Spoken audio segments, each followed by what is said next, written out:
اتنا اعزاز سمجھتے ہیں ڈسٹریبیوشن سسٹم میں اپنے آپ کو لانے کے لیے، چونکہ اس کے بہت سارے فائدے ہیں۔ اللہ تعالیٰ نے انفاق کے لیے ٹینڈر نکالا ہے، انفاق کے لیے اسامیاں خالی ہیں۔ کیا مطلب؟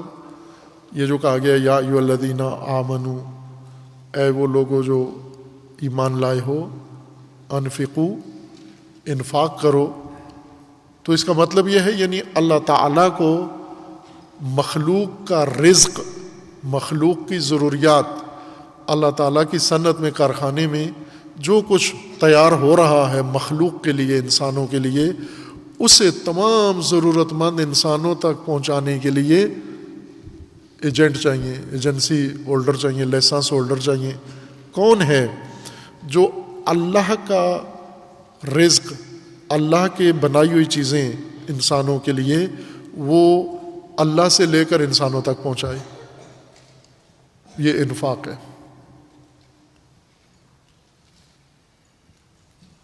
اور یہ تو بڑا اعزاز ہونا چاہیے۔ اس کو ایک اور مثال میں دیکھیں کہ اگر پاکستان میں کوئی آپ کے محلے کی کسی تنظیم کا رکن ہے، اس کا بھی ایک نام ہے، لکھتا ہے اپنے نام کے ساتھ میں فلاں تنظیم میں صدر ہوں، سیکرٹری ہوں، چیئرمین ہوں۔ اگر کوئی اپنے شہر کی تنظیم کا رکن ہو جائے تو بڑا نام اور زیادہ ہوتا ہے اس کا۔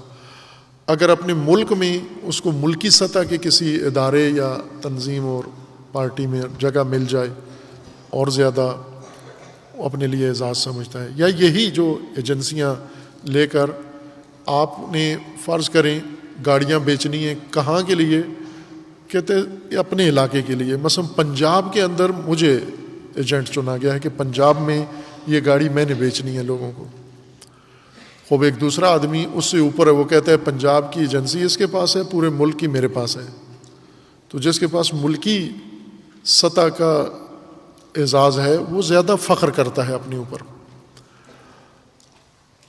اسی طرح مثلا نمائندے سفیر ہیں، ایک آدمی پاکستان کا سفیر ہے، ایک ہندوستان کا سفیر ہے، ایک بنگلہ دیش کا سفیر ہے، ایک ایران کا سفیر ہے، ایک افغانستان کا سفیر ہے۔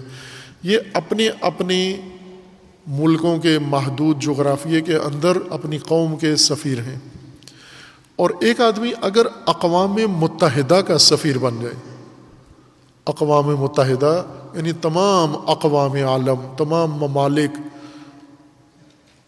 تمام دنیا میں بسنے والے جتنے ممالک اور اقوام ہیں ان کا متحدہ ادارہ اقوام متحدہ، اگر کوئی شخص اقوام متحدہ کا سفیر بن جائے، نمائندہ بن جائے، یہ کہاں کے لیے ہے؟ یہ تمام اقوام کے لیے ہے۔ آپ کی مسجد کا جنرل سیکرٹری صرف آپ کی مسجد کا ہے، پڑوس والی مسجد میں اس کو کوئی گھسنے نہیں دیتا۔ خوب یہ عرض ہو رہا تھا کہ اگر محدود ملکی یا علاقائی سطح پر اگر کسی کو نمائندگی ملتی ہے کسی بڑی فیکٹری کی، کسی بڑے ادارے کی، سفارت کی، تو یہ اس کے لیے ایک اعزاز ہوتا ہے۔ اور اگر اس کو اقوام متحدہ کی نمائندگی مل جاتی ہے تو یہ بڑا اعزاز ہے، چونکہ ہر دوسرے ملک کا سفیر یا نمائندہ ایک محدود جغرافیے کا نمائندہ ہے، لیکن اقوام متحدہ کے سسٹم کا نمائندہ وہ پورے اقوام عالم کا نمائندہ ہے، سب کا نمائندہ ہے۔ خداوند تبارک و تعالیٰ نے انفاق کا حکم دیا ہے، مومنین کو اکسایا ہے، آمادہ کیا ہے۔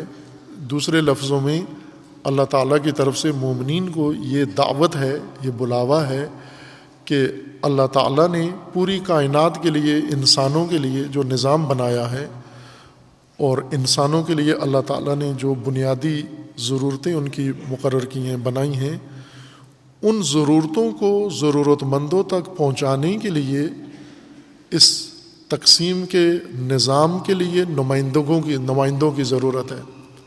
کون ہے جو الہی نظام میں نمائندہ بنے اور جو کچھ اللہ نے انسانوں کے لیے مقرر کیا ہے اسے لوگوں تک پہنچائے۔ جو آدمی آگے بڑھ کر آمادہ ہو جاتا ہے کہ اللہ تعالیٰ نے جو کچھ مقرر کیا ہے وہ رزق لیتا ہے۔ رزق کی تعریف اب ذہن میں رہے، رزق سے مراد روٹی نہ ہو، فقط غلہ نہ ہو، چونکہ وہ مصداق ہے، معنی نہیں ہے۔ رزق کا ہم معنی کر کے آگے جا رہے ہیں۔ رزق وہ ضرورت کی چیز جو کسی شے کی بقا، اس کے دوام، اس کی پائیداری، اس کی پرورش، اس کے تکامل کے لیے ضروری ہے، جس پر اس کا انحصار اور دار و مدار ہے، بقا کا، رشد و تکامل کا، اسے رزق کہتے ہیں۔ یہ بہت ضروری چیزیں ہیں، یہ چیز تقسیم ہونا بہت ضروری ہے۔ کچھ چیزیں ہوتی ہیں تزئین و آرائش کی، مثلا کرکٹ کی گیندیں بنانا، کرکٹ کے بلے بیچنا، یہ رزق نہیں ہے۔ کرکٹ کے پیڈ بنانا یا اور اس طرح سے لاب بنانا، طبلے ڈھولک بنانا، یہ بیچنا، یہ رزق نہیں ہے۔ تفریح کے لیے سامان بنانا، یہ رزق نہیں ہے۔ لہو و لعب کا سامان بنانا، یہ رزق نہیں ہے، چونکہ نہ یہ بقا کے لیے چاہیے، نہ یہ پائیداری کے لیے چاہیے، نہ یہ پرورش و رشد و نمو کا ذریعہ ہے۔ لہٰذا یہ صرف سے رزق کے تفسیر میں نہیں آتی۔ یہ چیز، وہ چیز جس کے ذریعے بقا نہ مل رہی ہو، جس کے ذریعے سے رشد و نمو نہ ہو رہی ہو، جس کے ذریعے سے پرورش نہ ہو رہی ہو، تکامل نہ ہو رہا ہو، وہ رزق نہیں ہے۔ اس کے لیے علیحدہ الفاظ ہیں، وہ وبال ہے، وبال، بوجھ، ملبہ۔ کچھ چیزیں ہیں جو انسان کی بنیادی ضرورت نہیں ہے، مشغلہ ہے، سرگرمی ہے، لاو ہے، لعب ہے، یہ سامان رزق میں شامل نہیں ہے، یہ فالتو چیزیں ہیں۔ ملبہ ہے، یہ ملبہ بیچنے کے ایجنٹ بنے ہوئے ہیں، بہت سارے لوگ ہیں، ایجنسی ہے ہمارے پاس، کیا بیچتے ہو؟ ملبہ۔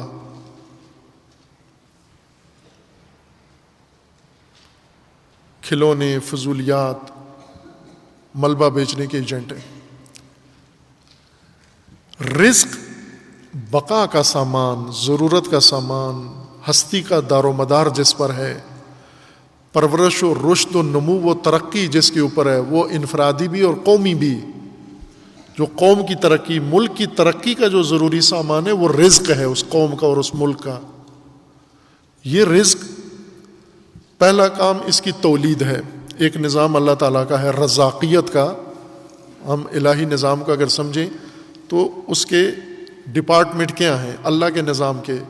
مین اصل نظام، بنیادی نظام اللہ تعالیٰ کا ہے الوہیت۔ الوہیت کے نظام کے اندر ایک اور ڈپارٹمنٹ ہے، وزارت ہے ربوبیت۔ الوہیت کا ذیلی شعبہ ہے الوہیت، یعنی حاکمیت، حاکمیت مطلق، حاکمیت عالمین۔ الہ العالمین جب کہتے ہیں تمام عالمین کا حاکم مطلق، اس حاکم مطلق کے تدبیر، اس کا ایک نظام ہے ربوبیت، اور وہ بھی عالمین، رب العالمین۔ رب العالمین نے عالمین کے لیے ربوبیت کا نظام ہے اس کا۔ اس نظام ربوبیت میں انسانوں کے لیے ایک علیحدہ ڈپارٹمنٹ ہے ربوبیت میں۔ ایک ربوبیت پوری کائنات کے لیے ہے، جس طرح حاکمیت پوری کائنات کے لیے ہے، ربوبیت بھی پوری کائنات کے لیے ہے۔ اس نظام میں سارے آتے ہیں، انسان اور غیر انسان۔ ربوبیت کے نظام میں انسان کے لیے علیحدہ نظام ہے، بنایا ہے، اور اس ربوبیت کے تحت ایک اور منسٹری آتی ہے، اس کا نام ہے رزاقیت۔ ربوبیت کا حصہ ہے یہ، ربوبیت کے زمرے میں آتی ہے یہ چیز، رزاقیت۔ رزاقیت کا مطلب روٹیاں پکانا نہیں ہے، تنور کا شعبہ نہیں ہے رزاقیت، غلہ منڈی نہیں ہے۔ رزاقیت کا مطلب یعنی تولید، پیداوار، مخلوق کی بنیادی ضرورت مخلوق کی بقا کا سامان، مخلوق کی پرورش و رشد و نمو کے لیے درکار سارے امور، یہ ربوبیت کے تحت سب کو پہنچنا لازمی ہے، آسان طریقے سے پہنچنا لازمی ہے۔ ربوبیت نام اس کا ہے۔ اس ربوبیت کا حصہ ہے رزاقیت، جس میں تولید ہے، جس میں یہ ضرورت کی ساری چیزیں بننی ہیں، اور پھر اس ربوبیت میں آگے جو شعبہ ربوبیت کے رزاقیت کے نتیجے میں جس کی ضرورت محسوس ہوتی ہے وہ ہے انفاق۔ ربوبیت رزاقیت کے شعبے میں جو کچھ بنے گا وہ انفاق کے ذریعے سے تقسیم ہو جائے گا پوری کائنات میں، انسانوں کے اندر۔ یہ سارا انسان کے لیے جو کچھ شعبہ بنے گا، انسانی ڈپارٹمنٹ الگ ہے الہی نظام میں۔ الوہیت میں کائنات کے لیے الوہیت ایک طریقہ ہے، انسان کے لیے الوہیت اللہ کا ایک الگ نظام ہے۔ اسی طرح ربوبیت کا پوری کائنات کے لیے اللہ تعالیٰ کا ایک نظام ہے، انسان کے لیے مخصوص ربوبیت کا نظام ہے۔ رزاقیت کا پورے عالمین کے لیے، تمام کائنات کے لیے اللہ کا نظام ہے، انسان کے لیے رزاقیت کا علیحدہ نظام ہے۔ اسی قانون کے مطابق جو پہلے بتایا ہوا ہے کہ انسان کے لیے جو قانون بھی بنے گا، نظام بنے گا، اس میں انسان کا عمل دخل ضرور رکھا جائے گا، وہ انسان کے ذریعے سے ہوگا۔ باقی کائنات کے لیے جو کچھ ہو رہا ہے اس میں وہ خود شامل نہیں ہے، اللہ کے بنائے ہوئے نظام کے تحت انہیں ملتا رہے گا، لیکن انسان کے لیے جو نظام ہوگا اس میں انسان شامل ہوگا، خود باقاعدہ طور پر شریک ہوگا اس نظام الہی میں۔ لہٰذا رزاقیت کے مرحلے میں بھی انسان کی شمولیت ہوگی، جنہوں نے اللہ سے رزق لینا ہے، جنہیں اللہ نے رزق دیا ہے، جنہیں رزق کے لیے بتایا ہے کہ رزاقیت یہ ہے، اور رزاقیت میں یہ کام انسان کی شمولیت سے ہوگا، یعنی انسانوں کا رزق انسانوں کے ذریعے سے ہی اللہ تولید کرے گا، پیدا کرے گا، انسانوں کو بیچ میں رکھ کر انسانوں کے ذریعے سے ہوگا یہ سارا کام۔ لہٰذا اگر کھیت ہیں تو انسانوں کے ذریعے سے یہ رزق کھیتوں میں پیدا ہوگا، انسان ہٹا دیں تو چوہے انسان کا رزق کھیتوں میں نہیں پیدا کر سکتے۔ کھجوریں ہیں تو انسانوں کے ذریعے سے، کھجوروں کے ذریعے سے انسان کی ضرورت پوری ہوگی۔ دودھ ہے انسان کے پینے کا، جانوروں کے پینے کا دودھ ہے، اس میں انسان شامل نہیں ہے۔ لومڑی بچے دیتی ہے، ساتھ دودھ بھی دیتی ہے بچوں کو، اس میں انسان نہیں شامل کیا گیا، نہ لومڑی پالنے میں، نہ لومڑی کو سنبھالنے میں، نہ لومڑی کا دودھ نکالنے میں، نہ لومڑی کا بچہ سنبھالنے میں انسان سرے سے شریک نہیں ہے، ان کے لیے الگ سے اپنا نظام ہے۔ لیکن انسان کو دودھ چاہیے، یہ دودھ انسان کی تدبیر سے ہوگا، اللہ کی طرف سے اہتمام ہے، یہ رزاقیت ہے اللہ کی کہ انسان کو دودھ چاہیے، وہ دودھ کے لیے اسباب وسائل ہیں، لیکن انسان بیچ میں شامل کرنا ہے، انسان کی شمولیت اس میں لازمی ہے۔ لہٰذا جو لوگ جنہوں نے ڈیری فارم بنائے ہوئے ہیں وہ بھی اللہ کی رزاقیت کے نظام کا حصہ ہیں، یہ تولید میں اللہ نے ان کو شامل کر لیا ہے کہ آپ آؤ انسانوں کے لیے جو رزق، ضرورت کی بنیادی ضرورت کی چیز ہے یہ پیدا کرو۔ اب ایک آدمی نے ڈیری فارم بنایا ہوا ہے، گائے بھینس رکھی ہوئی ہیں، دودھ نکال کے لوگوں کو دیتا ہے روزانہ، یہ رزاقیت خدا کا ایک نظام ہے اور اس نے چلایا ہوا ہے، اس کے ذریعے سے چل رہا ہے۔ ایک آدمی ساتھ میں دکان بیٹھ کے ڈیری فارم کے ساتھ گڈیاں بنا رہا ہے بسنت منانے کے لیے، یہ فضول ہے، یہ شیطان کا نمائندہ ساتھ بیٹھا ہوا ہے، یہ کسی اللہ کے نظام میں نہیں ہے بلکہ شیطان کے نظام میں ہے۔ شیطان کا نظام کیا ہے؟ سرگرمی، مشغولیت، توجہ ہٹانا، ہر وہ چیز شیطانی نظام میں بنے گی جو انسان کی توجہ اس کے مقصد سے، اس کی زندگی سے، اس کے رب سے، اس کے دین سے ہٹا دے، وہ شیطانی انڈسٹری ہے۔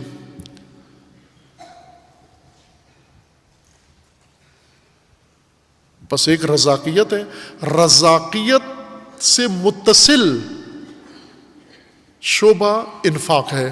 انفاق یعنی اب اس رزق کی تقسیم، وَمِمَّا رَزَقْنَاهُمْ يُنْفِقُونَ، جو ہم نے رزق بنایا اور ہم نے رزق دیا اس رزق کو انفاق کرنا ہے، مقررہ راستوں پہ ڈال کر پہنچانا ہے جہاں تک یہ رزق پہنچے۔ وہ صورت میں انسان، انفاق کرنے والا انسان اللہ کے نظام کا حصہ بن جاتا ہے۔ یہ اقوام متحدہ کا نمائندہ نہیں ہے، یہ رب العالمین کا نمائندہ بن جاتا ہے انفاق کرنے والا۔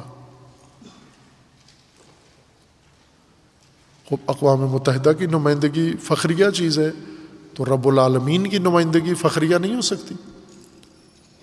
کتنا افتخار ہے ان لوگوں کے لیے جنہیں اللہ تعالیٰ نے رزق دیا ہے، یعنی ضرورت کی چیزیں ان کو دی ہیں، اور یہ لوگوں کی ضرورت کی چیزیں ہیں جو اس کے پاس ہیں، اس نے وہ ساری تقسیم کرنی ہے، پہنچانی ہے ضرورت مندوں تک۔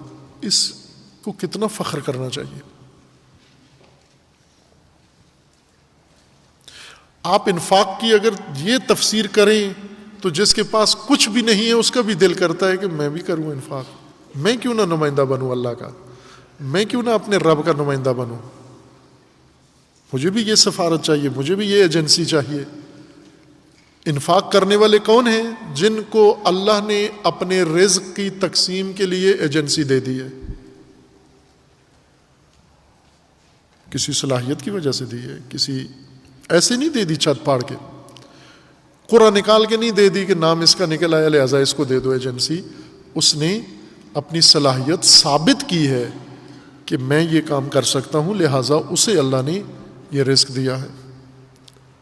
بھلے ڈاکو، ڈکیت، چور اور قارون جو رزق سارا چھین کے، جمع کر کے، ذخیرے کر کے اور اپنے اکاؤنٹ بڑھا رہے ہیں، یہ بھی موجود ہیں۔ یہ وہ طبقہ ہے جو لوگوں کی ضروریات چھین کر، جمع کر کے، اینٹ کے بٹور کے اپنے پاس ذخیرہ کر لیا ہے۔ یہ ہے ستمگر، اصل ستمگر یہ لوگ ہیں جو لوگوں کی بنیادی ضرورتیں، رزق لوگوں کا لے کر جمع کر لیتے ہیں اپنے پاس۔ یہ شیطانی نظام ہے، شیطانی نظام کے چیلے، اس کی بھی ایجنسیاں ہیں، اس کے بھی ایجنٹ ہیں، اس کے بھی نمائندے ہیں، اور وہ نمائندے الہی نظام کے برعکس عمل کرتے ہیں۔ یعنی جو انفاق نہیں کرتا، یوں نہیں ہے کہ نیوٹرل آدمی ہے، نہ، جو انفاق نہیں کرتا، رزق لے لیا، انفاق نہیں کرتا، تو یہ رب کے ربوبیت کے نظام کا نمائندہ نہیں بنا، یہ ایجنسی اس نے نہیں لی، اس نے شیطان سے لے لی۔ شیطان نے کہا کہ میرے بھی نمائندے ہیں، ایجنٹ ہیں، ان کا کام یہ ہے کہ جتنی بنیادی ضرورتیں لوگوں کی ہیں وہ ساری جمع کر کے اپنے پاس ذخیرہ کر لو۔ وہ شیطانی نظام کے نمائندے ہیں، ایجنٹ ہیں۔